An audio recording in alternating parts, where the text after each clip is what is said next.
Sometimes when I'm thinking about us, before we got lost and we parted, back to back we would carry on and we'd do anything for what we started. But this time we could break. I'm running dry, everything's the same. We'll try tonight, but this time we're not safe and sound. Not safe and sound.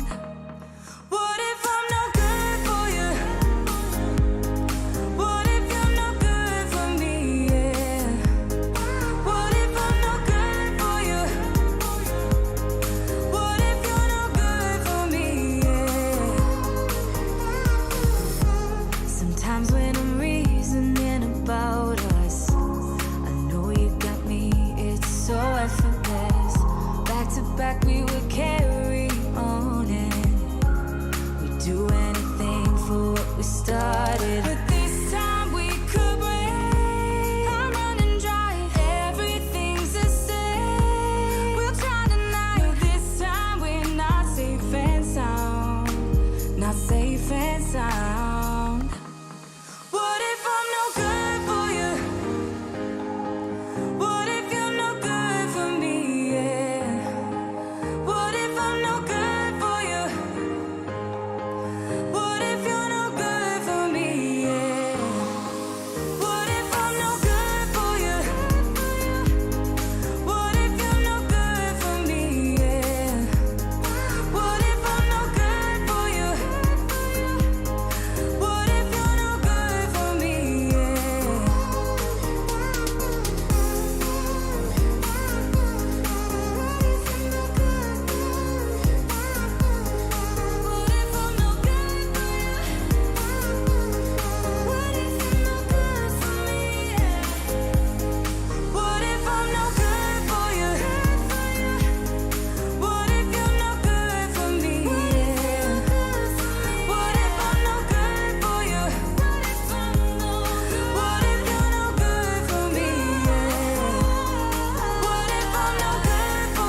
It's Tuesday night, and it's time for the FPV news with me and my co-host, ItsBlunty.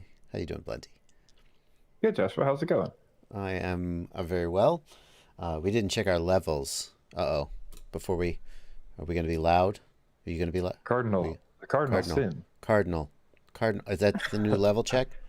Cardinal? Okay, I'll go with it. I think we're all right. Albatross.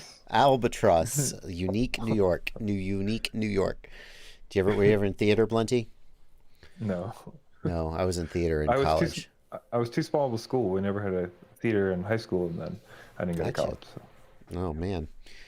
Well, you're going to need those vocal warm-up exercises. We'll run through some of them. Have you seen Anchorman? On the outtakes, he's like, the Human Torch has received a bank loan. The Human Torch, that's how he does his vocal warm-up. That's his warm-up. Yeah. I would never try to sit in the anchor seat of the great Will Ferrell, to be sure. I'm just going to sit in my seat and do the FPV news with you. And we're going to go over things that happened in FPV this week. And despite the fact that it's the holidays and there not much happened, you scraped together, I say we, mostly you, scraped together a good amount of news. Yeah, we found some news. Yeah. We dug through the trenches and panned out some news nuggets. Some gold nuggets. Yeah. We're going to talk about what that's going to be, but before we do that, I want to just give a chance to the chat to enjoy their moment in the sun. Yes, I have not gotten the Radio Master Zorro yet, Joseph Tahari. Radio Master did tell me I was going to be the first in the USA to get it. We'll see if that's true. I will probably not be the first in the USA to release a review of it because that's how I am. But I focus on quality over speed. That's what I tell my partner. Uh, thank you guys so much for being here. Good to see you guys. Thank you so much for coming out. We're going to be doing news and reading your chats. If you want to throw a super chat, hit the $, throw a super chat. I do read those at the end of the news rather than interrupt in the middle, but we will be taking your comments, and very glad to see you. Oh yeah, we have the GIF parade. The GIF parade over in the Discord server. Go ahead, Discord server. Show us the GIFs. No. We'll give them hits. While they show us the GIFs, Blunty, what are some of the top topics we're going to be covering this week?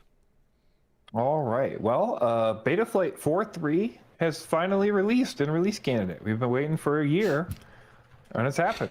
It's happened. Betaflight 4.3. That's exciting. That is very exciting. Because like I distinctly remember around December of last year hearing rumors that it would be released after the new year. And I guess technically that's true. It is after the new year, just the wrong new year. So good. You know what makes me happier than anything in the world is someone telling me I was right all along. Yeah, and that's going to happen. Yes, that's going to happen to us tonight with the SpeedyBee ESC burning issue. We got to follow up on that. In fact, that's going to be our lead-in.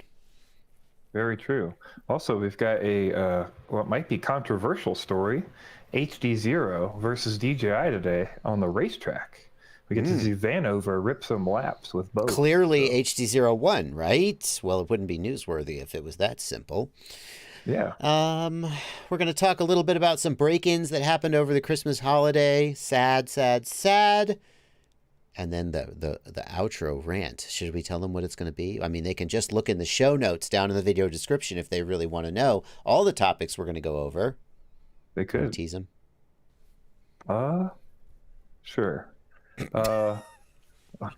We've got we've got what I guess would be a follow-up story, right? Is sort of a follow-up story. FlightOne is back in the news. Yeah. So we're going to talk about FlightOne and what we know about it. FlightOne bankrupt? That's the question that people are asking, and we know the answer, but the answer is, well, anyway. Omar Hughes, HDZero does not have audio. Can't help answering questions. We should rehearse this. Maybe we should rehearse this sometime instead of just winging it. I don't know. It's kind of fun to wing it. Rehearse? No.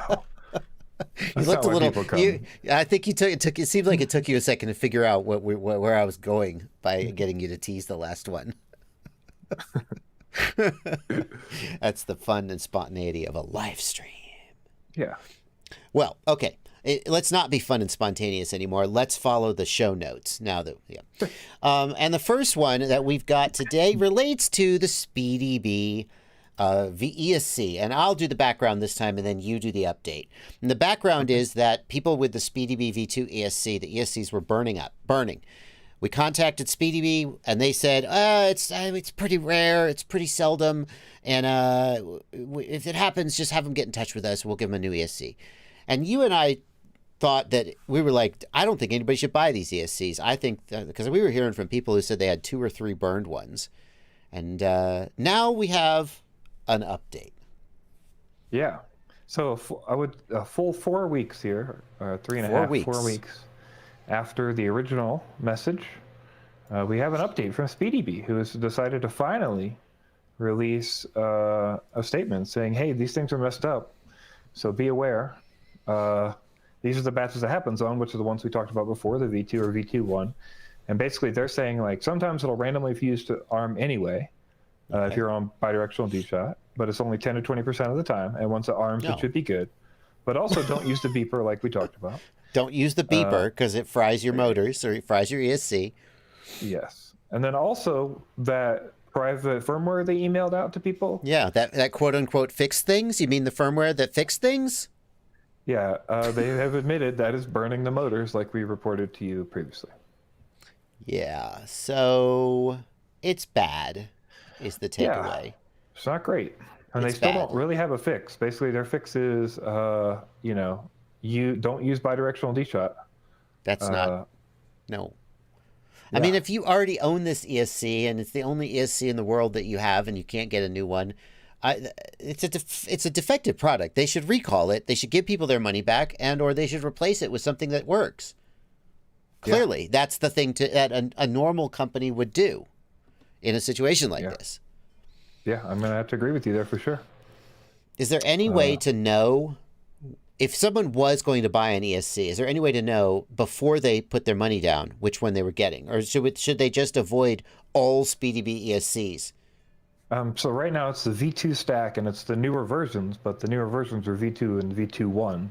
So as far as I know, it's any that are in the stack or any SpeedyBee ESC that you would purchase. That's the 45 amp 4-in-1. So the 45 amp 4-in-1. Yeah, there's no V2.2 as far as I know. You know, they haven't made a revision that fixes this. They're still trying to work with BL Heli, and they mentioned in the post here they have a test version on 3283, but they need to test it more, and they can't confirm that it works. So their hope is that they can get a version of BL Heli out that doesn't have the problem, whatever the problem is. They can have some kind of tweaks to the dead time or whatever. I mean, I don't understand. It has example, like this was a change in bill of materials, right? So they changed the MCUs on the ESC, and then it wasn't ready. So like they just sent it, they just shipped it, and we're like, oh, it'll work fine because they're supported by BL Heli, but they hadn't actually been heavily tested in that design. And then they started. That's what's changed is they switched to presumably an F4 since that's what everybody's doing. No, it's like some other weird. It's like E something. I can't remember offhand exactly what it is, but there's a specific change they made that's not typically supported by BL Heli. Gotcha. And it's something they're working on. I'm going to now make a new segment of the show in which we call the comedic comment of the night. Get ready to laugh, everybody. Get the laugh track ready. Do you see it? PDX FPV in the Discord says, but it's the sellers who are losing out, right? Because if a product burns out for no reason, you just send it back. PDX FPV, maybe he lives in Europe where there are actual consumer protection laws. I don't know, but no. I mean, they should. A reputable store should take this product back and replace it with a good product. But even a reputable store, I wouldn't be surprised to hear that they're saying, look, this is a RunCam problem, or SpeedyBee and RunCam are the same company. It's a SpeedyBee problem, and you got to take it up with them.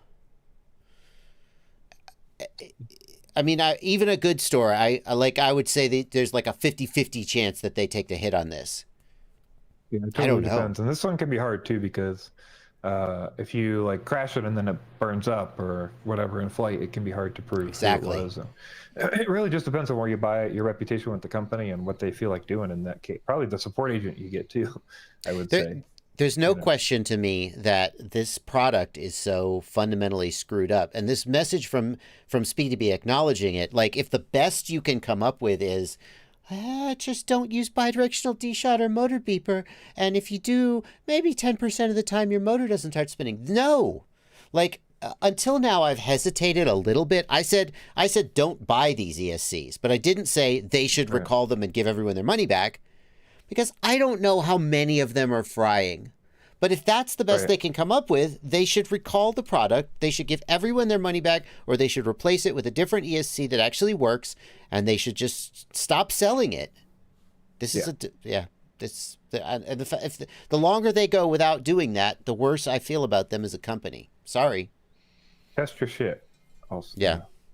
They're screwing their customers. Yeah. They are. Also, they're using them as... Go ahead. Sorry. Just to say, they're also using them as testers by like, here's another firmware, try this, you know?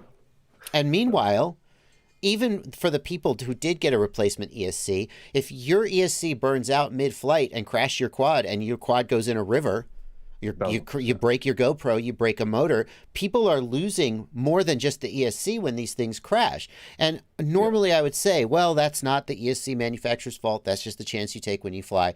But in this case, RunCam SpeedyBee knows that the ESC is defective. They are continuing to sell it. They are crossing their fingers and hoping they can fix it. And people are losing money. And it's absolutely inappropriate. So. Yeah. There you go. Absolutely.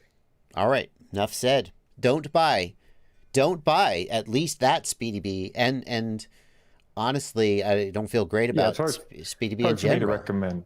It's hard for me to recommend anything by them at this point. Maybe we can see some better stuff by them or some solutions for them to redeem themselves. Yeah. But for me, I don't see a reason to recommend them, because we know if something fucks up, they're not just going to go, send it back, we'll give you money. They'll go, here, try this firmware, and then maybe it'll blow up in the sky. Yeah. This is pretty far. I mean, I don't expect much from manufacturers in this field compared to an actual retail company, a consumer goods company, like a Sony or Ford, or I don't know. But this is even below the standard, I think, of what we normally expect. Look what GemFan did with the F3 and the F4 props. Total recall. Yep. They said, send them back to the dealers. We will replace them. We'll give you coupons. They did right. That's how this should be handled. And it sucks that it's not. Because of money, obviously, because of money. Fair enough. Let's move on to some good news. What do you got? Let's do something positive. Well, I think this is pretty positive. Yes. Betaflight 4.3 release candidate 1 is out. Finally, it's happened. All the changes. Oh, exactly. Yes. It really is. There's a ton of stuff in here. I mean, it's crazy how much stuff is in here. Yes. For those who have been holding off running Betaflight 4.3 because they didn't want to run a nightly build, now there's a release candidate. It is not... Release candidates can still have bugs, but it's an actual release candidate, and you can download and test it and try it out. It's very, very exciting. And this means that realistically, we will probably see a release in the next, I would say 4 to 6 weeks, maybe less, probably not more. That's what I would say. Yeah, something like that. I think that's pretty typical, like 3 to 6 releases, release candidate releases. Yeah, pretty exciting, man. Also, don't forget, we want to shout out real quick that also means there's a new Betaflight configurator release. So make sure you're going into the release candidate, a Betaflight configurator, just like you're going to release candidate to Betaflight to get that. And you need to be using both those RC1s together. And specifically, if you downloaded a nightly build previously, you must download the new RC1 configurator. Yeah, it's extremely before important. you flash the new RC1 firmware. Yeah. You can flash firmware RC1 on an old configurator, but when you do, it will mess your PIDs all up and potentially burn your motor or make your quad fly away. Yeah, there's different filter changes. I've seen the grayed out filter, it's weird. The bubble will get a different color than it normally is, and you can tell it's all messed up. So definitely make sure you're updating that stuff. Yeah. Okay. So everybody should download RC1 of both the configurator and then flash RC1 of the firmware, and then all will be well. But if you do anything other than that, you could get yourself in trouble. Very excited to try that out. Blunty, have you tried tried Betaflight 4.3 yet? I assume you have. I have tried 4.3. I haven't tried RC1, but yeah. What's your favorite new feature or favorite new thing in 4.3? Oh man, presets are pretty awesome. I think presets are for the community. It's going to be one of the biggest things. Presets and then the motor reordering tool is those combination of those things seems really good. Because now if you're a new user, you literally you pop in, you get your basic stuff set up, which is now all on the right tab in the configurator. It's not all mixed around. Now you don't have to find receiver and config and it's on the receiver tab. So that's all easier. And then the couple things you have to set up, now you can hit preset and a bunch of them already get set up for you. Yeah. It's just, super nice. So really nice. I'm going to tell you, you took the good ones. Obviously, those are my favorites too. One of my favorites is that there is now a button in the firmware flasher tab that you can click to auto detect which target your flight controller. If your flight controller is plugged in. I've used that multiple times. It works great. It's awesome. Yes, so convenient. There's so many little things in there.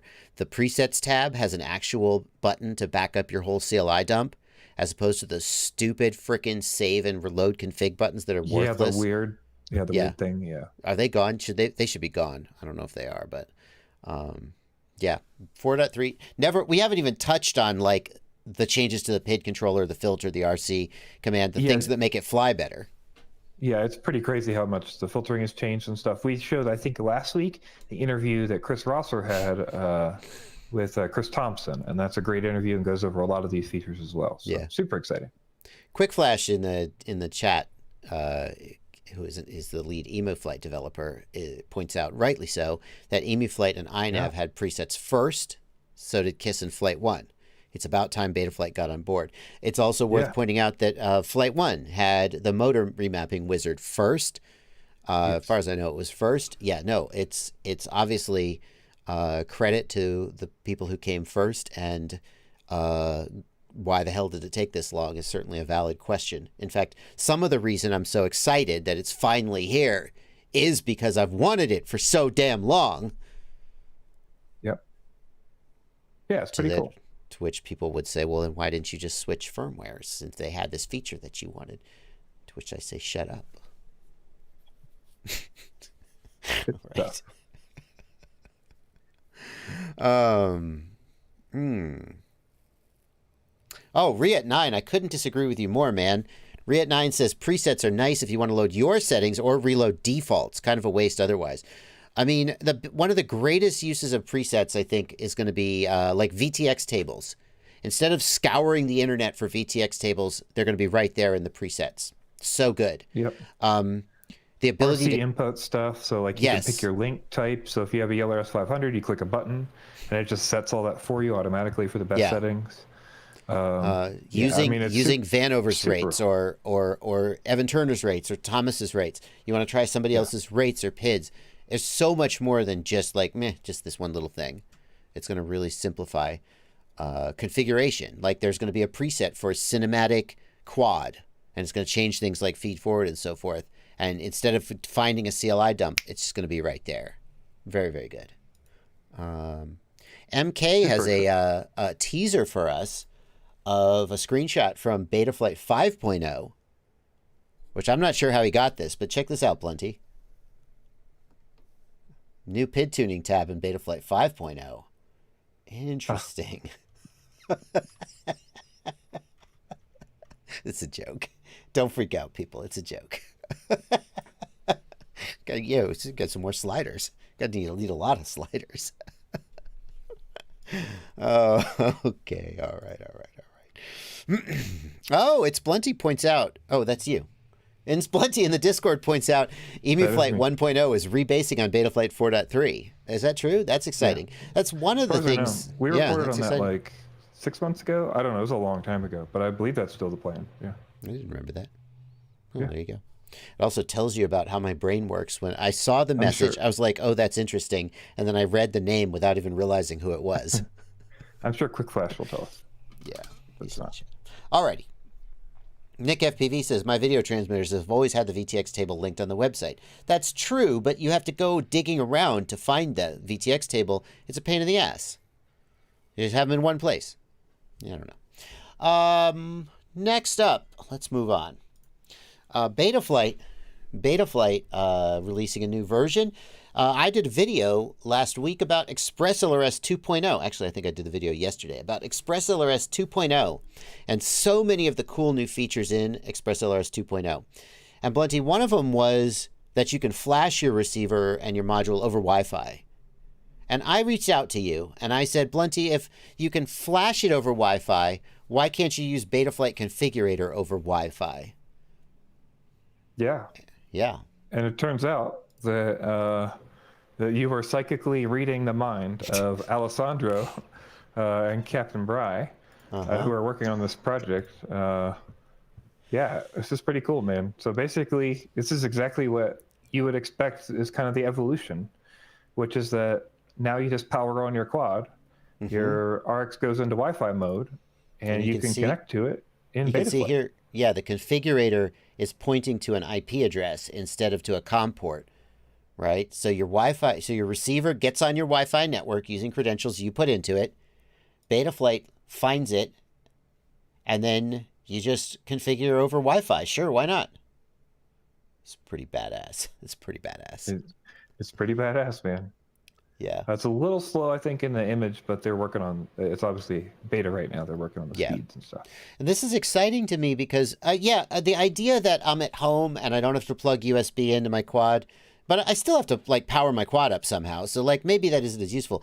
I think about it more, like, for everybody who has a SpeedyBee adapter, right? Yeah. Or everybody who has Wi-Fi on their Diatone, or their Diatone flight controller, and they use their phone's Wi-Fi to configure their quad. Well, if you have ExpressLRS, every single quad that you've got will be configurable over Wi-Fi from your phone with the SpeedyBee app or something like it, presumably. Yeah. That's so cool. Yeah. And such it's another one of those things that's just like, why doesn't every, why don't they all do this? Well, cool. they don't, I mean, do Crossfire receivers have Wi-Fi built in? I don't think they do. I don't think so, actually. You're right. Yeah. So I think what's happened here is this is an unexpected benefit of the chip shortage, because the chip shortage pushed everybody to the EP processor. And the EP processor has Wi-Fi and Bluetooth built in. And then the devs just went, oh, what else could we do with this? And in fact, that's why the minute I thought to myself, you could just go Wi-Fi to the receiver, and then the receiver could use MSP to the flight controller, and that would totally work. I thought, I guarantee you they're already doing this because it's so freaking obvious. And sure enough, they were. It's amazing. Yeah. So, ExpressLRS after killer feature. Killer feature after killer feature. These guys are just they're killing it. And, does anybody else have Wi-Fi aboard? Can TBS or Immersion RC just snap their fingers and make this happen? I don't think they can. Not without a hardware reason. TBS runs PIC 32, so as far as I know, no, because they don't have Wi-Fi on any of their RXs. I don't know about Ghost though. Yeah, not sure. Very, very interesting stuff. Cool stuff. ExpressLRS is awesome. All right. Well, be that as it may. I'm sure you'll hear more about some of that stuff pretty soon, because they're not stopping there. There's going to be more fun stuff going on with Wi-Fi and ExpressLRS. I mean, eventually they have to run out of ideas. Eventually. Quick Flash says MSP is a pain in the ass, though. It'd be nice if they came out with a replacement. MSP is so ingrained. So many things use MSP. DJI, canvas mode with HDZero, the configurator. Everybody I know who works on Betaflight and KISS and so forth sort of is annoyed with MSP, but at the same time, it's so ingrained, you kind of can't get rid of it, I think. But what do I know? I'm not a dev. Dominic Clifton also agrees MSP must die. Dominic Clifton, you've been around for a long time. What are the chances of MSP actually being replaced, though? I think canvas mode isn't MSP. Oh, that's interesting. Canvas mode doesn't use MSP? I don't know. Different. I know there's MSP DisplayPort, but maybe canvas is different than MSP DisplayPort. Oh, my bad. I didn't realize that. I thought it still used MSP behind the scenes. Well, anyway. Well, I guess we got to cover the break-ins. People want to hear about the break-ins. Yeah, and we need to let people know in case they see a bunch of cheap stuff. So. Oh yeah, good point. That's why this should be really more of a PSA. So there were more than just these, but these are the ones we heard about in time to get the news ready. And the first one was the Pyrodrone. God dang it, Pyrodrone. Not Pyrodrone. Anyone but I don't know. They got broke into. Yes, they made it and had a bunch of stuff stolen, unfortunately. So this is Surge's initial post here, just so we can point it out. And then there's another post here I have by, I believe, one of their employees. It's the second post there. Items and that missing. kind of details a little better with some pictures of from the cameras. And then they've got a list of, if you see these bind and flies for sale very cheaply, maybe think about buying them before you do. Maybe kind of look at what else they have for sale and kind of make your better judgments about that. But there are some different shots of the truck they drove in and some of the guys with hoods on. And they're not fooling around. Is that a rental truck? Maybe, I don't know. That's a big truck. Oh, we got video here. Dang. I'm personally used to the box trucks taking stuff because I'm in cannabis. So it's very common for us to get rolled with the box truck. But gotcha. I don't know how other businesses are used to that kind of stuff. Yeah, how you certainly got to wonder how organized of a snatch this was. I don't know. We could see these guys working. Sheesh. Kind of makes you wonder, and I don't mean this in a victim blamey way, but it makes you wonder, did they not? Why was there a silent alarm Was the break-in triggered? Why did the cops not get called? I don't know how these things work, but it doesn't look like those guys did look like they were going pretty slow. I know, like they don't seem like they're in a hurry at all. I mean, they're a little. Yeah. Sorry, Blunty. Go ahead. I cut you off. Yeah. Just when we would have like cannabis break-ins, you would just see them running through the shelves like with a trash bag, throwing things with their arm into a bag as fast as they could, and then sprinting out the back door. It was like typically the plan. I mean, it makes you wonder what. I mean, these guys, like, they pulled up with the truck. You know, they're doing their thing. It seems like they felt like they had time, and what they took seems very like, why did they get just the bind and flies? I don't know if they did get other things, but it seems like they were very focused. It certainly makes you wonder if it was people who knew the layout of the warehouse, for example. Yeah. So regardless, look out for those things if you see them cheap, especially around LA. That's where Pyrodrone is located. But anywhere, obviously, on the internet, if you're seeing super cheap deals for bind and flies that don't make any sense and they're from random people, you can assume that maybe they're from something like that. So just use your wits and stuff. Unfortunately, there's another break-in across the pond in the UK that we also want to address. The Drone Safe store in, I believe it's West Sussex in the UK, was also broken into, I believe, last night or the night before last. And they have a bunch of DJI style drones and equipment. So they just posted this 9 hours ago. So they're going to be updating this post and posting more information about exactly what was taken. They actually have serial numbers for a lot of the drones because there are a lot of labeled drones and stuff. But yeah, unfortunately, another place was rolled in a similar manner, though way less organized, it seems. Yeah. Dominic Clifton points out thieves always go for high value, small, and easy to sell items. I agree. I mean, if I was going to rob an FPV warehouse, like DJI goggles, FPV goggles would be high on my list. But bind and flies are $300 to $500 a piece. They're small. They're self-contained. It's not like an oddball item like a flight controller, which maybe people will want, maybe they won't. And it makes me wonder, like, if you were to put me in a cannabis warehouse, I wouldn't know what to take, right? I wouldn't know. If you were to put me in an auto parts warehouse, I wouldn't know what to take. We often see people not know what to take or what to do because, especially in a grow warehouse, there's like all these hallways and the doors are cordoned off here, and there's a grow part and a curing part and a finished product part, and they're like, where the fuck do I go and what do I take? Yeah. You often see them just taking whatever's in the room and then running, you know. And if you don't know, even if you knew you wanted bind and flies, like you put me, I've been in multiple warehouses of multiple large retail stores, both FPV and otherwise. And after a certain size, I mean, if you gave me a half hour, I'd be able to figure out where everything was. And I'd know, okay, here's where they keep the batteries. Here's where they keep the bind and flies. But if I'm robbing the place and I don't have time, I don't know. It feels like these guys probably were in the FPV community and maybe had some inside information about the Pyrodrone warehouse. Or they just got real lucky and that just happened to be by the back door. I don't know. Yeah. Hard to know, but they were definitely moving slow, that's for sure. Yeah. Alrighty. Well, realistically, if somebody saw a Cinelog for $100 for sale on FPV on Craigslist, they realistically, we all know they're just going to buy it, right? I mean, you Probably. can say, oh, but it sucks for Pyrodrone. It sucks for Pyro. That's for sure. Yeah, for sure. Alrighty. Well, I don't know what we could do about that. I mean, make a PSA, I guess, but not a lot you can do. So yeah. Shop it. You know what you can do is you can shop at Pyro. Sure. Hopefully they have insurance. Hopefully they'll make the money back on the lost items, and give them some love. Spend some money there. That's the bottom line.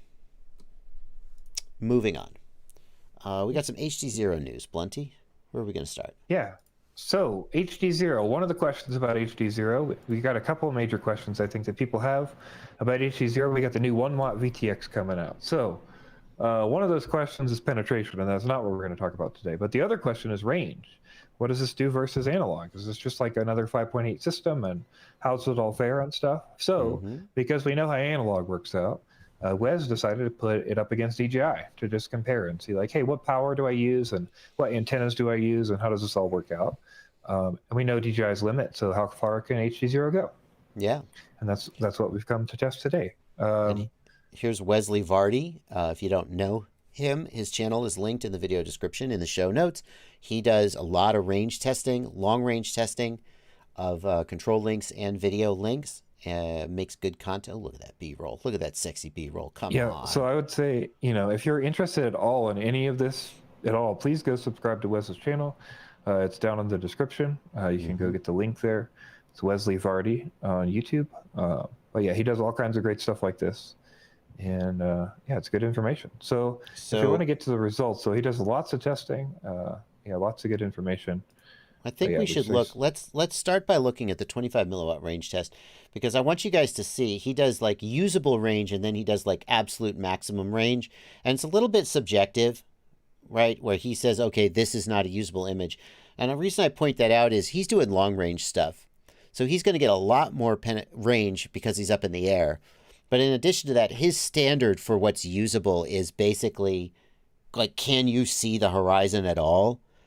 And these are still good numbers for comparison between two things, but you shouldn't expect to get this kind of performance in for like freestyle proximity environment. Right. But yeah, so yeah, he goes through different settings here, different antenna configurations and antenna options and power options for each of the systems. So here we've got the 5 kilometer flyable limit at 25 milliwatts. That's pretty damn impressive, honestly. With Triumph antennas, not even with a high gain antenna. That's with an Omni antenna. That is damn impressive. And he continues to push on. Let me see if we can speed this up a little. Then he goes to 1 watt, 500 milliwatts, 1 watt. At 1 watt, he tries the Triumph antenna versus Singularity antennas. DJI, of course, craps out at 13 kilometers, as it always does. There's a hard limit there. Get to 16 kilometers on an Omni antenna. These are both HDZero. What? Oh, I'm sorry. Oh, that's a hell of a coincidence that it crapped out at 13 kilometers. My bad. So the Triumph beat the Singularity is the takeaway. Good old Triumph. Okay. Oh, my mistake. Thank you for that. And then he also tries the triple feed directional patch, which is a big honking high gain antenna, and it goes real damn far. It goes real damn far. Look how good this looks at 10, 11, 12 kilometers. 12 kilometers out. That is clear as heck. Clear as heck. Yeah, it looks really good, man. It does look really good. And he got out to, let's look at the final results. Hang on. He got out to over 30 kilometers on the high gain antennas. Low gain antennas. He basically ran out of range on the ability for him to fly. So, and he actually didn't make it home. He ran out of battery and had to dump it in a field. He got the quad back in the end, but so this is really exciting for a couple of reasons. One is that people who want true long range can't use DJI, because no matter how much output power and how much gain you put on the antenna, DJI will not go further than about 13 kilometers. It's a hard limit. So if you want that, you can clearly do it with HDZero. And the other thing is that range and penetration are related. In most cases, under most sets of circumstances, range and penetration are related. So something with more range will get more penetration. And this is very, very encouraging for the kind of penetration you can get off of SharkBite or HDZero, as it were. Yeah. I think HDZero at this point, I think SharkBite's kind of dead. Yeah, I'm trying to stop myself from saying it. Now, there was something in the video that I thought was a little weird, Blunty, and that is the difference in output power on different frequencies. Did you catch that? Yeah, he talks a little bit about the raceband powers. And like, where you can be, raceband 1 versus raceband 8 and like effective power and stuff. Yeah. Owen Peaker, he's not in the USA, so he's not subject to FAA regulations. There are regulations in the country that he's in, and that his compliance with those is between him and his local authorities. Don't get him in trouble. We need him. But he's not in the USA FAA, so no worries there. Yeah, he said there was much lower output power on race 1 than like on race 8, if I remember correctly. It was like a difference between 300 milliwatts and 1,000 milliwatts. It was a big, big difference. And I thought that was weird because, oh, he's in the chat. Wes, maybe he could talk about it. I feel like it was the other way because I like to run race 8, but I feel like you said race 1 was better. Did I get it backwards? Here it is.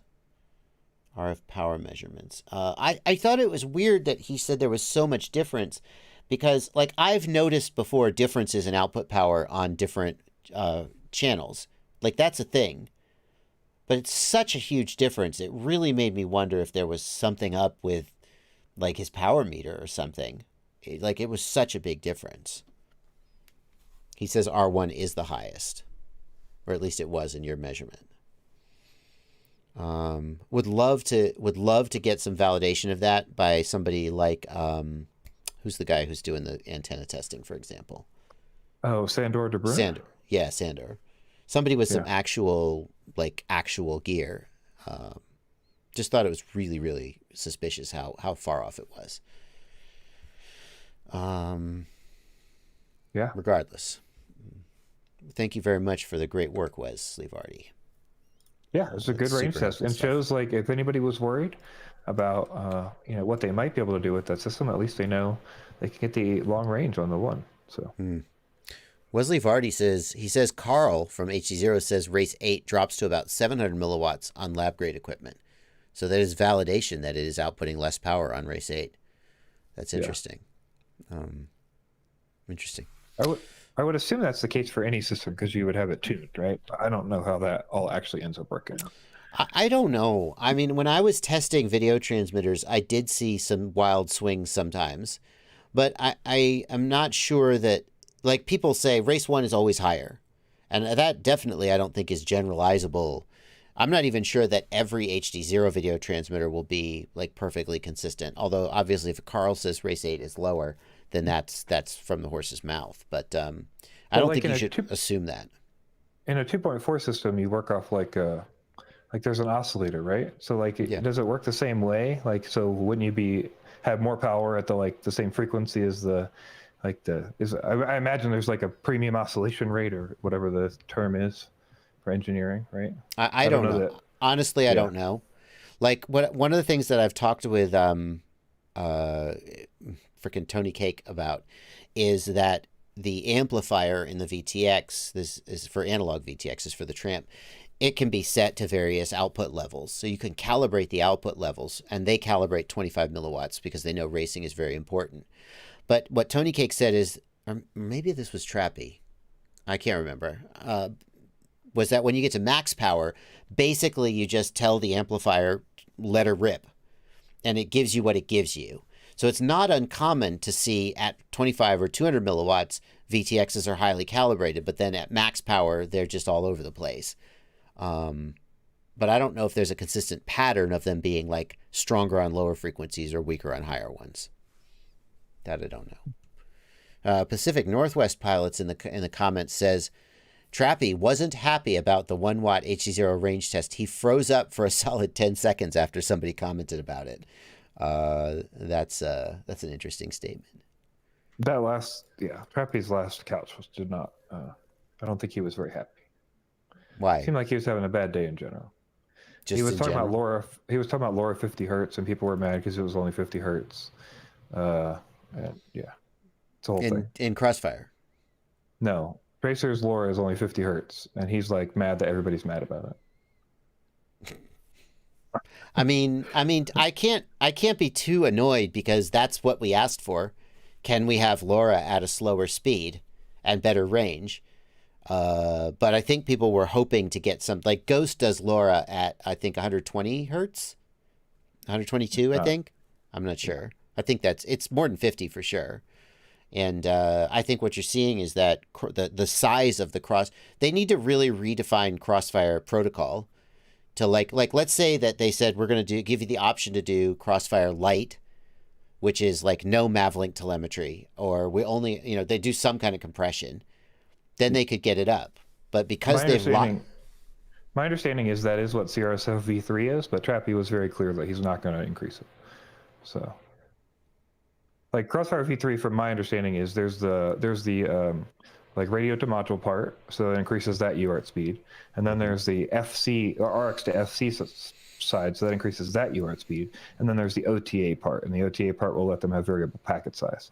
But as far as I know, from what Trappy was saying on the last stream, he's like, we're not increasing the speed. So he basically says that everybody who wants higher speed is wrong. You don't know why you want higher speed. You like, and then he talks about the people stealing from him from TBS. It's like, it was a very messy stream. That's why I didn't even really put it on here. But since we're talking about interesting, yeah. It's interesting. It's interesting because like TBS was the first to say, not the first literally in the world, but Crossfire came along and said, latency matters. Look, we give you 150 hertz. Look how good the latency is. And to be fair, like way back when we were all running S-Bus with CPPM or whatever, Free Sky receivers with CPPM, and the Spectrum guys were running satellite receivers with serial and they had better latency.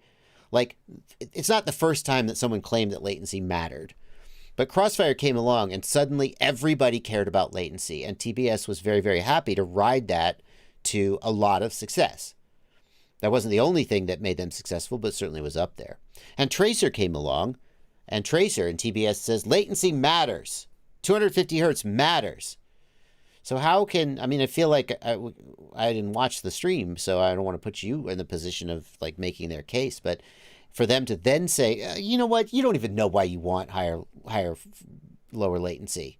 Like, you're the ones who have been telling me that latency matters. Yeah, right? But he says, he specifically says, like, you know, there's no benefit in 250 hertz LoRa over 250 hertz FLRC. You don't know what you want, but there is. That's the whole fucking point, because it's more consistent. Like that's the whole reason we have LoRa on ExpressLRS. And you're going to get better range. The whole point is because we want the same packet rate with a very similar latency, maybe a little longer OTA, like a half a millisecond or millisecond longer OTA, but you get better consistency and you have a better packet rate, the whole banda. So then you're not having inconsistencies in your RC packet delivery to your fucking Betaflight, so that you get cleaner like RC smoothing. And like, there's just so many reasons, but it's very one-sided when he talks on the couch and he just like rants for 30 minutes. It's very one-sided here as well when you and I sit around and talk about it, so it's only fair. But I do think that I will say that if TBS has a weakness, and I've seen this multiple times, so I feel like there's a pattern here, it's that they feel like they can dictate to their customers what their customers should want. It's a very Apple way of being. You know, Apple, but the difference is that Apple says, screw you, we're getting rid of the headphone jack. And everybody goes, Ree! And then everybody goes, oh, you know what, but AirPods are pretty freaking good. Maybe I don't care. and TBS does that kind of. Yeah. But like, I think about the MMCX connector on the Unify. People said, can we have an MMCX connector? And Trappy went, no, UFL is better. And eventually they're like, fine, here's an MMCX connector. And it's like, I think that they don't always hold what I would call a righteous line. Like, there's legitimate reasons why people want 250 hertz LoRa, as you pointed out. There's legitimate reasons why that's better. And the only reason that they're saying it's not is because of marketing and business. Yeah, that's the concern, exactly, right? If they were like, we understand that there would be some benefit that you can see, but we don't agree with putting that benefit in our system currently. Cool. But that's not the argument that's being said. The argument is that this is not better, you think it's better. And it's not. Right. Don't condescend to your customers. That's the bottom line. And it does feel like TBS often condescends to their customers. That's literally what he was doing, was calling specific people out and going, okay, what do you think it is? Tell me. Type the answer. That's like even if you're right, it's a bad look. Yeah. Even if you're right. I mean, unless you're Elon Musk, somehow Elon Musk gets away with it. He says, if you want this from our car, you're an idiot. We're not going to do that. And somehow he pulls it off. But I don't think Trappy quite has that. I don't think he's quite there. He's not quite to the point where he can call his customers idiots and get away with it. And have them beg and be like, you're so right, Daddy Musk. We are idiots. What does 250 hertz LoRa mean? I don't understand. Black Moses says. Do you want to touch on that? Yeah, so basically 250 hertz means the packet rate, so how fast you're transmitting new packets. And And essentially, the faster your packet rate, the more new information is getting delivered about where your gimbals are moving, or the output of your module, basically, to your receiver, through your receiver to your flight controller. So you get more information, so your flight controller can make better decisions about how to control. And lower latency. Lower latency and also. Right, lower latency the as well. But part of the, part of Trappy's thing is like, oh, you don't need that much more because you're trying to do a longer range solution. Right, but the whole point of the ExpressLRS is we want both. Yes. You can just shrink the packets down for people who don't want the rest, like you said. Some kind of light version, the CR7 V3 will likely be able to do. Bingo. And then because you can shrink the packets, you get all this free extra space to send more packets in that time frame with the same amount of distance and modulation and all that. Yeah, there's three things going on here, and one is the packet rate and latency. One is the size of the packets, and then the other part of that sort of trade-off is the range of the system, I guess. And so if you increase the packet rate, you get less range, all else being equal. And if you increase the size of the packets, you have to decrease the packet rate because you only have so much data you can get through the pipe. And so what ExpressLRS has done is have very, very small packets. So ExpressLRS can have a high packet rate and great range. TBS Crossfire has very large packets, which means they have things like Mavlink telemetry. They have all these features in their big fat honkin' packets. But in order to get a higher packet rate, they have to significantly decrease their range. And that's why Tracer uses FLRC and not LoRa modulation. And what people want is they want the best of both worlds, which is what ExpressLRS is trying to give them. And TBS is stuck in this. They've got all these features that a lot of people don't care about, like Mavlink telemetry. Most FPV pilots don't need that. And ExpressLRS is really putting the pressure on them. And I'm sure that annoys the shit out of Trappy. Yeah, absolutely. And it's cheaper. And it's cheaper. And developed for free. And has Wi-Fi firmware updates. These stupid and didn't have a broken Agent X wasn't, and the Agent X equivalent wasn't broken for 6 months. Sons of bitches come along in their free time and develop all this shit that Crossfire Tracer doesn't have. Then everybody is whining at him and not worshiping him anymore. How's it feel to have competition? It's good for customers, I'll tell you that. All right. Anyway. The mid-show rant. The mid-show rant. Well done. All right. Let's see. HDZero versus DJI on the racetrack. Let's do this one quickly, Blunty. We're running out of time. Who won? All right. Nobody. I don't know. The answer is nobody. The answer is who do you think won? And that's who won, I would say, at this point. This is a really good example of a video where you can watch it and take away whatever you want to take away from it. And there's just data, and you get to parse it how you want to parse it. Well, Vanover raced both of them on a track, right? That's the takeaway. Vanover did 4 packs, like HDZero DJI, HDZero DJI, and then did his 3 laps on each one. And they're basically almost identical quads. The HDZero was 6 grams lighter. He tried to make it as heavy as possible compared to DJI. It could have been much lighter. So they did skew it a little bit for the same weight, at least, right? Because they wanted to just compare the links. And then also Vanover has years of practice on DJI. He flies it commercially, and he's super used to flying DJI all the time. And he's new to HDZero. That being said, the times were very, very, very similar. I mean, within less than a second similar. For all these situations. We know that a pilot like Vanover can put in laps that are consistent within 1/10 of a second or less. I've seen guys like Vanover do that. So a second variance is outside the margin of error, I would say, for a pilot like him. Yes. So he did the laps back and forth, and there was a little bit of a consistency issue on HDZero, but he got a faster lap.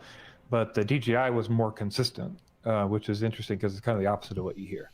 But one of the things Vanover mentioned... His DJI times were more consistent. Sorry to interrupt you. Yeah, and it also depends on which laps you're watching. So, because he does a couple sets. So, but, for instance, his last HDZero set of laps was 12.2, 12.2, 11.3. So there's a much faster third lap there, which is his fastest lap of the times. Okay. So what it seems... And then the they did the same... Go ahead. The DJI times were 12.1. 11.5 and then 11.4. So definitely, but one of the things he says is like, I'm used to the variable latency. Exactly.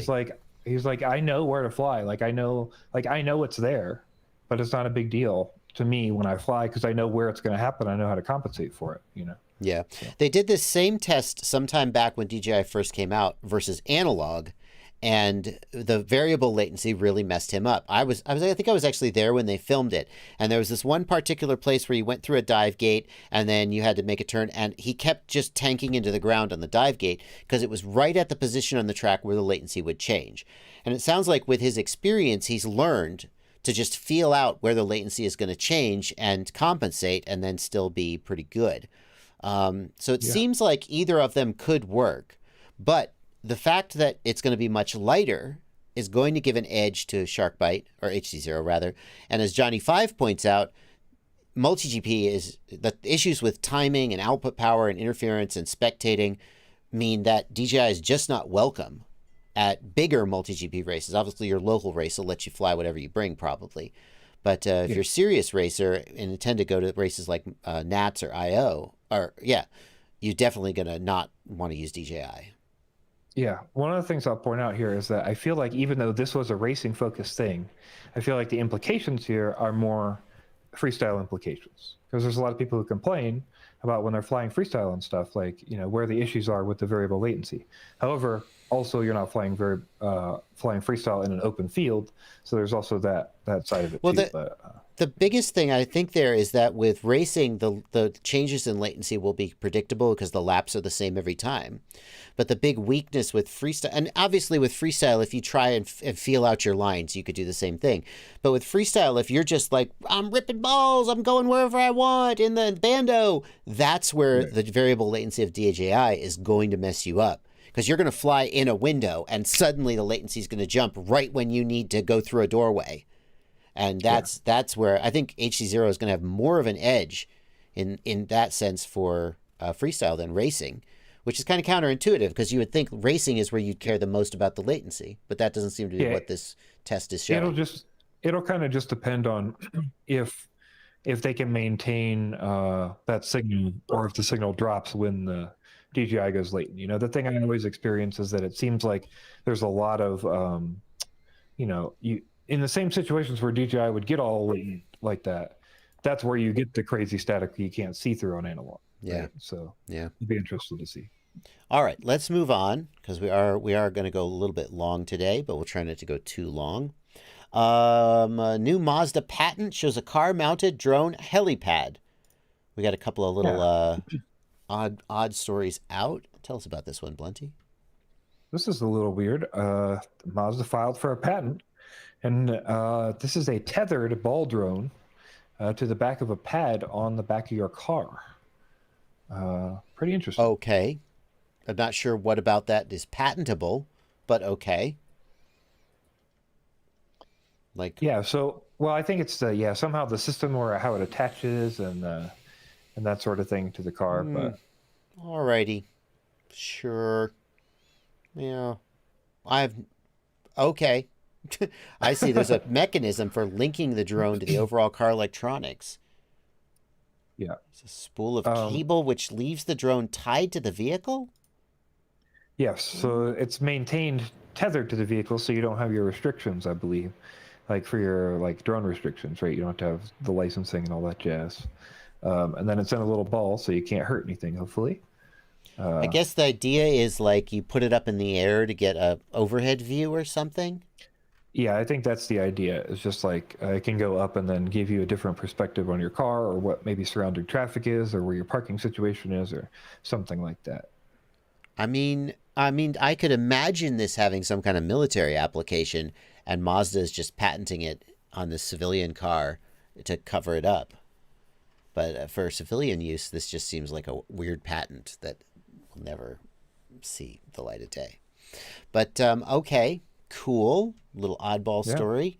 We got one more story. I guess it's not an oddball per se. It's another update on Redcat and what they're doing. And Blunty, I wouldn't want people to think, oh, they're always covering Redcat. I mean, on the one hand, people are interested in what Redcat's doing, but I mean, I can't think of another FPV company that has gone public, has sucked up all these. I mean, I can't think of another FPV company that's in Redcat's position. If there is, I certainly want to be covering them. It's hard not to talk about Redcat when Redcat is a drone-based company that owns Rotor Riot and Fat Shark.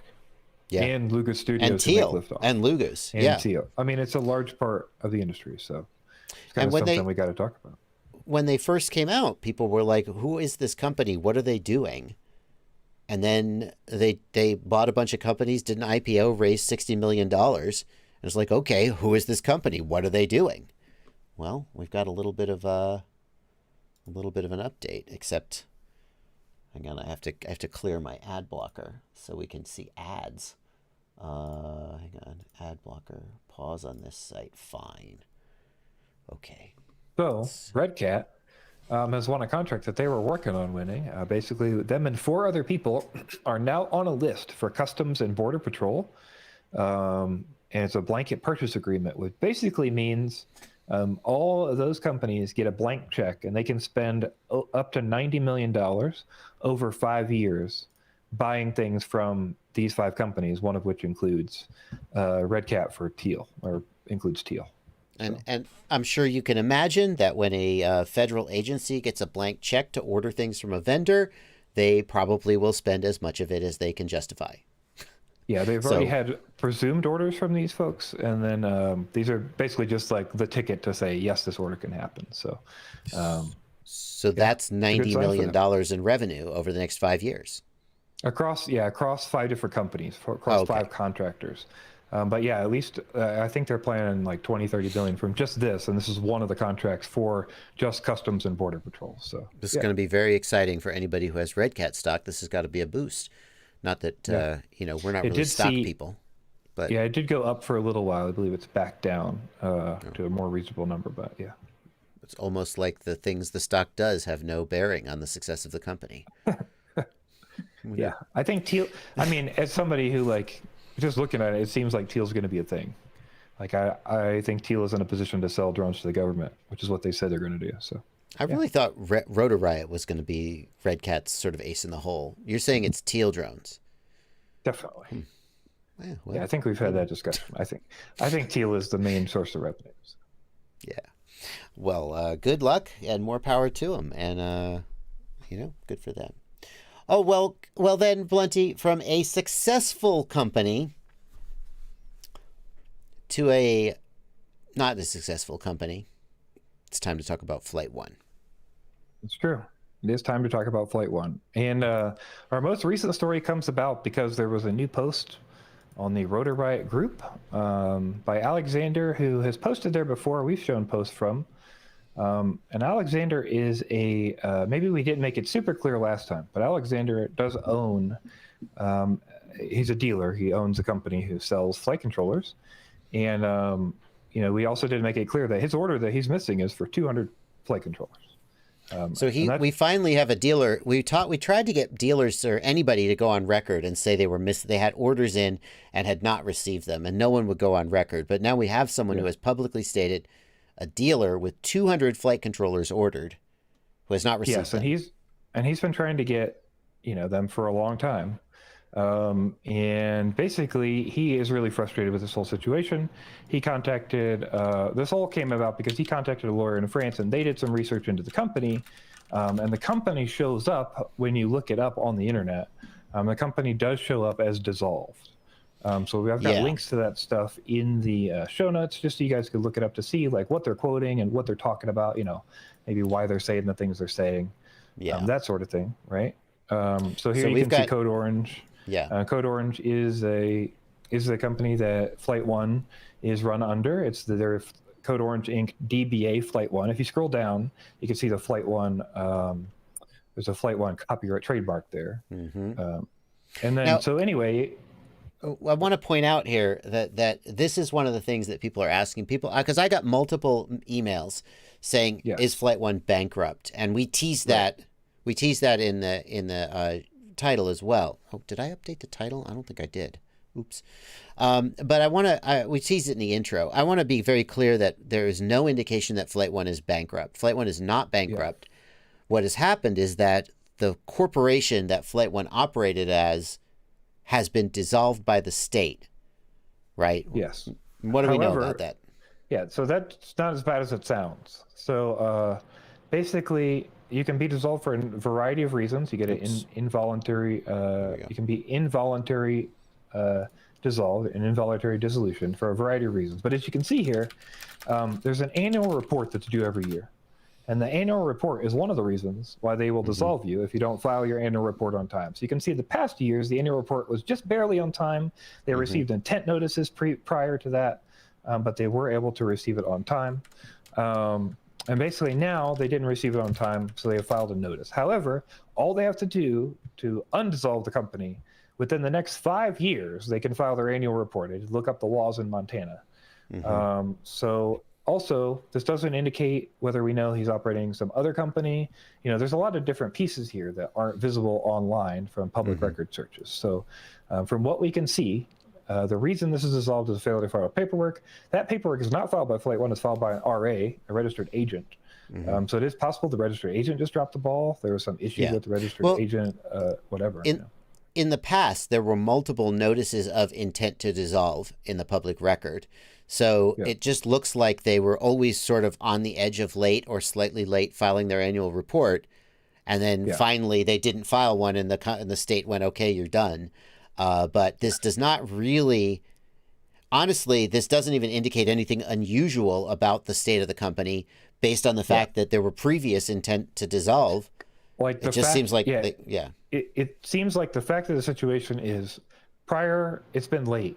This annual report is currently 28 days later than the latest date we've seen on their records previously, and that's indicated a involuntary dissolution. So we don't know how that'll work out or any of that stuff or what will come of that. However, we do have responses from Preston that we felt we should show. Now, I should say, we didn't ask Preston for a statement. Now, oftentimes we would have asked the relevant person for a statement before doing this story.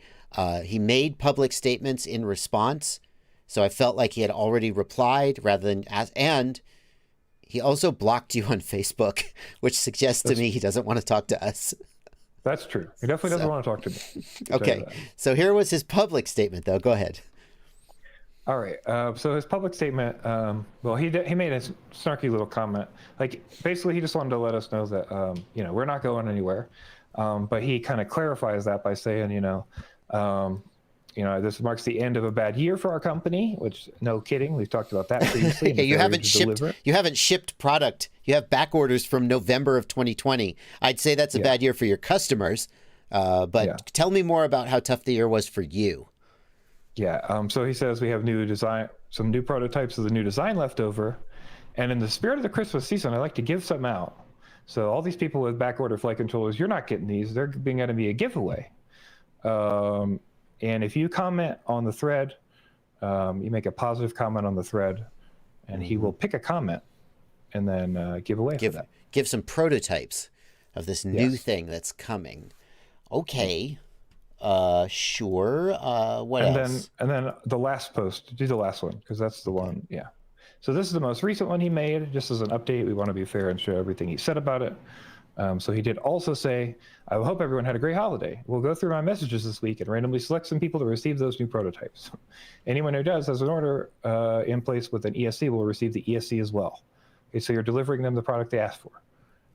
We'll also they're delivering them a prototype of a new product that no one has anyone who has an order in place with an ESC will receive the ESC as well. Oh, I see. So he's going to give you the ESC you ordered if you get the prototype. So, yeah, and then he's hopefully giving everybody an update this week on when the new patches everybody stay safe. It's so nice how when the pressure is on, this is what I love to see from a CEO. When the pressure is on, you have back orders from over a year ago. Your customers are up in arms. Your dealers are saying, you have thousands of dollars in our money and you're not shipping product. That is when the CEO decides to make sure that everyone is having a great holiday with their families. They're staying safe. COVID is out. We need to not talk about any of the actual issues that pertain to the company and stop being so mean and negative. And don't forget, you can still back order an H7 right now if you'd like to go back order an H7 on their website. So no, shut up. Hang on a second. Products, flight controllers, Lightning H7. Buy now. Color, surprise me, first available. That's fine. Add to cart. Available on back order, no date. You see how there's no date there? It's available on back order. Oh, it's on back order. Has been added to cart. Hang on. PayPal. You know what? I'm just going to use PayPal Pay Later. Because I feel like if you're going to ship the product later, I should also pay later. Let's see if I can place this order.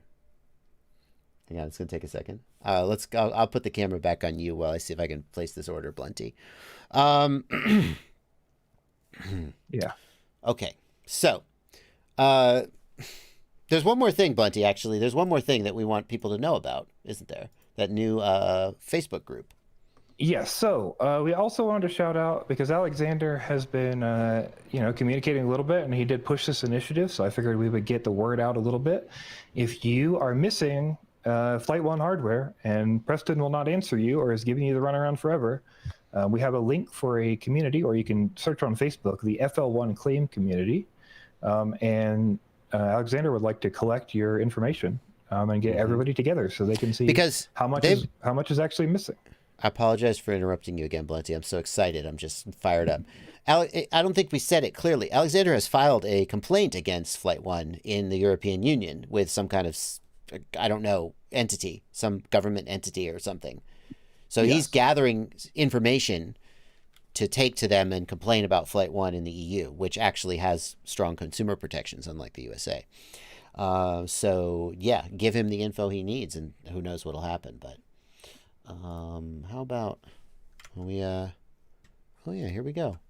I can right now spend $59.95 to place this order. I am not going to. Should I? I mean, then I would have an order. I mean, you're not going.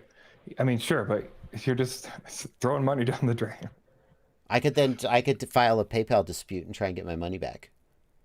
That's true, but the problem is he's gonna. So this is to explain the story. Basically, what happens is you'll communicate with Preston. Preston will go, "Don't worry, I'll get you something in the next week." Maybe he'll give you a Falco X license, and then your PayPal dispute time will run out. So you no longer have the ability to dispute on PayPal. Right. And then he says, "I can't refund you because PayPal ended." Which is, by the way, which is bullshit. Yeah. You can send money to anybody. You will lose the transaction fees, but screw you. That's cost of doing business. Anyway. Yeah. Cool. All right. So to sum up, FlightOne is not bankrupt. As far as we know, they are not out of business. They are not shipping product. But no one should give them any money. Everyone who has an outstanding order should join this Facebook group made by Alexander Salem and give him your information, because he's filing a complaint in the European Union. And there's some corporate BS going on where their company was dissolved in Montana, but that really doesn't probably have anything to do with anything. Likely doesn't mean much.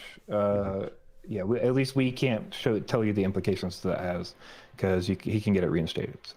Okay. How do you take people's money for over a year and not send them product? I don't know. How is this not fraud? The biggest concern I have here, and I know people have gotten mad that we're upset. Somehow there are still people defending FlightOne, and I hear from them a lot, unfortunately. I'm so sorry about that. I wish they would block you. Yeah, I blocked quite a few of them recently. But unfortunately, the issue here is not that there are back orders. It's that there are back orders under the pretense that the word back order is on the screen with no other indication or information. And when you try to get a refund or get some solution for your product or find out when it will come, none of that happens. It's not the fact that these are on back order. It's not the fact that there's a chip shortage. It's not the fact that whatever is whatever. It's the fact that those are things that are happening and the company does not support any of those customers. I mean, I agree that is the most egregious thing that's happening. I would say that if you have back orders from, and this is straight from Preston, I'm not making this up. I asked him, if you have back orders from November 2020 and it's currently almost January 2022, that is a problem. You should not be taking back orders. And for everybody who said you should not be taking any more back orders, you definitely should be refunding all those customers, probably proactively. But of course, they can't do that. No company could do that. They're going to just keep scrounging and hope they could make it good somehow. But at this point, yeah. And, yeah. They shouldn't be taking freaking orders. I definitely agree. They shouldn't be taking orders for Lightning H7 until they've fulfilled their back orders. And also, I will say this, because we're ranting now. It's the last segment of the show. Oh, there's a component shortage. Hey, you know what? Everyone in the entire world is being affected by the component shortage. Diatone, still shipping flight controllers. Maytech, iFlight, everybody's shipping flight controllers. Prices may have gone up. Yeah. Maybe you got a different barometer or a different chip, a different MCU. Like, everybody is still, you're the only one who hasn't shipped a flight controller and has back orders from November 2020. So don't tell me it's because of the component shortage, because everybody else got hit by the same component shortage, and you're the only one who seems to actually just not be able to ship any product. So I don't buy it. I don't buy it. Dominic Clifton says he could make some Lightning H7s here in Spain. He apparently did the original design for the Lightning H7 and has all the parts. Hey, Dominic, I mean, if Dominic Clifton could make Lightning H7s in Spain, then why can't Preston make Lightning H7s to fulfill his back orders? Dominic has all the parts. Preston, buy the parts from Dominic. Very true. He'll give you a very reasonable rate. Don't worry. I assume. I mean, okay, now I assume, which is a legally binding get out of jail card to prevent any accusations of defamation. I assume that all that money is gone, right? Yeah.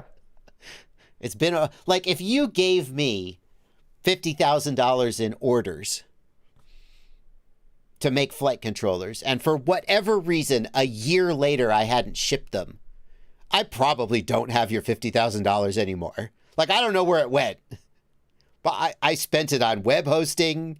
Maybe I paid my mortgage with it, but a year later, and I haven't shipped one piece of product. It's not like I put that money in the bank and was like, this'll be here when I need it.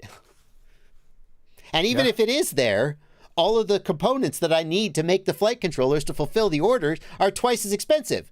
So no, I can't build the flight controllers with that money anymore. All right. Chat is guessing about what Preston did with the money. Some people said he bought more monitors. Some people said he spent it on hair gel. Also, I feel like it's fair to point out that, like, I got really ranty like a year ago. I don't know. It's a long time ago, maybe 6 months ago, when the leak happened, and we saw that their code was also bullshit, and all their AI filtering was also bullshit, and all the other stuff they said was also bullshit, and they made fun of not filtering, and they had not filtering yes, I in their remember code. That. I remember that. So, like, don't forget that this is the same group of people who got on a video and lied to you for an hour. That you can easily Google AI filtering FlightOne, and you can see an hour full of lies that's confirmed by the leaks that happened. This is the same people, so nothing's changed. That's all I'm going to say. It's clear that nothing's changed. I told Issa about this situation, and she said it's a pyramid scheme. And I was like, "What do you mean it's a pyramid scheme?" She said, "Well, look, they took the money in January 2020 to build flight controllers. Now components are 2 or 3 or 5 times as expensive, so they need to bring in more money to be able to build the flight controllers to fulfill the past orders, but they won't be able to build the flight controllers to fulfill these orders." She was like, that's a pyramid scheme. The problem is they don't have the hook, right? Because every pyramid scheme's got to have a quick way to get you in. And what's the quick way to get you into FlightOne so they can keep making more and more money to pay for the backside? I would like to also be very clear that a pyramid scheme is a legally defined thing, and that FlightOne is not actually a pyramid scheme, that's just a parallel similarity that Issa noticed that I thought was interesting. That because of the way that prices have gone up, they have to bring in more sales to be able to cover previous sales, but then they won't be able to cover these sales. Ponzi scheme, not a pyramid scheme. Also probably a legally defined thing, which they do not fit. All of this is opinion and supposition, and none of it is anything that would be considered defamation. I hope. Okay. There